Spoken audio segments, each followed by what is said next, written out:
Hello friends, welcome back to my channel. ఈరోజు మన ఛానల్లో ఎలాంటి టిఫిన్ పిండితో పని లేకుండా అప్పటికప్పుడు ఇన్స్టెంట్గా ఇలా బన్ దోశ చేయండి. చాలా బాగుంటుందండి. మీకు నచ్చిన వెజిటేబుల్స్ వేసుకొని ఇలా బన్ దోశని ప్రిపేర్ చేస్తే పిల్లలు చాలా ఇష్టంగా తింటారండి. అంతేకాకుండా రెగ్యులర్గా చేసిచ్చే బన్ దోశల్లా కాకుండా ఇవి కొంచెం డిఫరెంట్గా ఉంటాయండి. చాలా టేస్టీగా ఉంటాయి. మరి బన్ దోశల్ని ఎలా ప్రిపేర్ చేసుకోవాలో ఈ వీడియోలో చూసేద్దామండి. దానికోసం నేను ఇక్కడ ఒక చిన్న మిక్సీ జార్ తీసుకొని ఒక కప్పు మెజర్మెంట్తో ఒక కప్పు మరమరాలు తీసుకున్నానండి. వీటినే కొంతమంది బొరుగులు అని కూడా అంటూ ఉంటారు. వాటిని కొంచెం గొరుగ్గా అయితే నేను మిక్సీ పట్టుకున్నానండి. అంటే మరీ మెత్తటి పౌడర్లా కాకుండా కొంచెం బరుకుగా పట్టుకున్నానండి. దాన్ని ఒక బౌల్లోకి వేసుకొని ఏ కప్తో అయితే మనం మరమరాలు తీసుకున్నామో అదే కప్తో ఒక కప్పు వరకు బొంబాయి రవ్వ అండి, సూజీ రవ్వ అంటారు కదా, ఆ రవ్వను వేసుకున్నాను. తర్వాత ఏ కప్తో అయితే మనం రవ్వ ఇంకా బొరుగులు తీసుకున్నామో అదే కప్తో ఒక కప్పు వరకు మజ్జిగను వేసుకున్నానండి. మజ్జిగ ప్లేస్లో మీరు కావాలనుకుంటే హాఫ్ కప్పు పెరుగు, హాఫ్ కప్పు వాటర్ అయినా వేసుకోవచ్చు.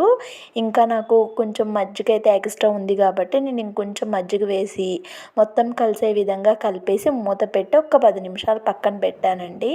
ఈ 10 నిమిషాల్లో మనం వెజిటేబుల్స్ కట్ చేసుకుంటే సరిపోతుందండి.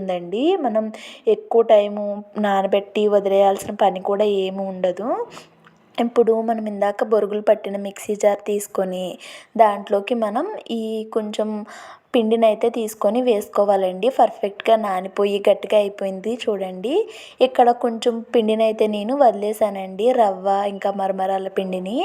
సో దట్ అలా ఉంటే ఏంటంటే మనకి కొంచెం అక్కడక్కడ రవ్వ తగిలి బన్ దోశ చూడటానికి బాగుంటుందండి. తినేటప్పుడు కొంచెం క్రంచీగా తగులుతూ ఉంటుందన్నమాట. ఇప్పుడు మిక్సీ జార్లో కొంచెం వాటర్ వేసుకొని ఆ వాటర్ని పిండిలో వేసేసుకున్నానండి. వేసుకొని ఇప్పుడు ఈ రెండు కలిసే విధంగా ఒకసారి అయితే మిక్స్ చేసేసుకుంటున్నాను. చూడండి, కన్సిస్టెన్సీ అనేది ఈ విధంగా ఉండాలండి. ఇప్పుడు దాన్ని పక్కన పెట్టుకొని మనం స్టవ్ వెలిగించి ఒక పాన్ పెట్టుకొని దీంట్లోకి 1 టేబుల్ స్పూన్ వరకు ఆయిల్ వేసుకోవాలండి.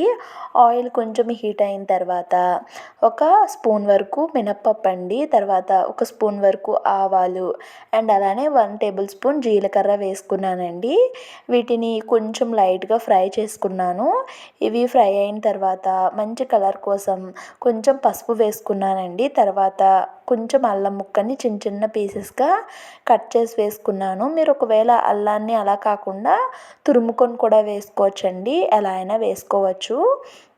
ఇప్పుడు ఒక చిన్న ఆనియన్ని ఈ విధంగా కట్ చేసి వేసుకున్నానండి. ఆనియన్ కూడా మంచిగా ఫ్రై చేసుకున్న తర్వాత ఒక 4 పచ్చిమిర్చి అండి, పచ్చిమిర్చి వేసిన తర్వాత ఒక చిన్న క్యారెట్ అయితే నేను తురుముకొని వేసుకున్నానండి. మీరు ఇంకా ఇందులో వెజిటేబుల్స్ అంటే కీర, ఇంకా మనం క్యాప్సికమ్, క్యాబేజ్ ఇలాంటివి కూడా యాడ్ చేసుకోవచ్చండి. ఇవన్నీ కూడా హెల్త్కి మంచి వెజిటేబుల్స్ కాబట్టి నా దగ్గర అయితే ప్రజెంట్ అవి అవైలబుల్గా లేవండి. కీర అయితే ఖచ్చితంగా వేసుకోండి. ఇవి కొంచెం ఫ్రై అయిన తర్వాత కరివేపాకు ఇంకా కొత్తిమీర కూడా వేసుకొని స్టవ్ ఆఫ్ చేసుకుంటున్నానండి. ఆఫ్ చేసిన తర్వాత ఇక్కడ మనకి పిండి రెడీగా ఉంది కదా, దాంట్లోకి మనం ఫ్రై చేసుకున్న దాన్ని వేసుకోవాలండి. మరీ ఎక్కువసేపు ఫ్రై అవ్వాల్సిన పని ఏమీ ఉండదండి. ఒక 2 నిమిషాలు అలా ఫ్రై చేసుకుంటే సరిపోతుంది అంతే. ఇప్పుడు దీంట్లోకి మనం ఎటువంటి సాల్ట్ యాడ్ చేయలేదండి. వెజిటేబుల్స్ ఫ్రై అయ్యేటప్పుడు గట్టా సాల్ట్ వేయలేదు కాబట్టి 1 టేబుల్ స్పూన్ సాల్ట్ వేసుకున్నానండి. తర్వాత కొంచెం చిటికెడు బేకింగ్ సోడా అండి, వంట సోడా అంటారు కదా, ఆ సోడా వేసుకున్నానండి. అది వేసుకోవటం వల్ల ఏంటంటే మనకి మంచిగా పొంగుతూ వస్తాయండి. చాలా తక్కువ క్వాంటిటీలోనే వేసాను కాబట్టి పర్వాలేదండి, వేసుకోవచ్చు.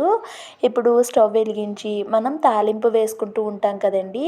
చిన్న ప్యాన్ ఉంటుంది, ఆ ప్యాన్ పెట్టుకుని కొంచెం ఆయిల్ వేసుకున్నానండి.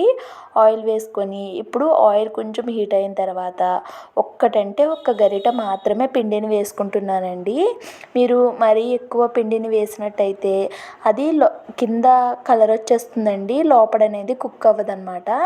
అందుకోసం చిన్నగా వేసుకోండి. ఇప్పుడు దీన్ని తిరిగేసేటప్పుడు చాలామంది తిరిగేయటం ఎలా అని మాకు రావట్లేదని చెప్పి కామెంట్స్ చేశారండి. ఇంతకుముందు నేను ఇలాంటి వీడియో ఒకటి చేసినప్పుడు అలాంటి వాళ్ళ కోసమే ఈ ట్రిక్ అండి. ఫోర్క్ స్పూన్ ఉంటుంది కదా, ఫస్ట్ ఈ స్పూన్ పెట్టి తర్వాత ఫోర్క్ స్పూన్ పెట్టి మనం లోపలికి పెడితే కనుక గరిటతో ఈజీగా టర్న్ అయిపోతుందండి. నేను చెప్పే కన్నా మీకు వీడియోలో చూస్తుంటే క్లియర్గా అర్థమవుతుంది. ఈ విధంగా మీరు టర్న్ చేసుకుంటే ఈజీగా టర్న్ అయిపోతుందండి. చాలా ఈజీగా చేసుకోవచ్చు.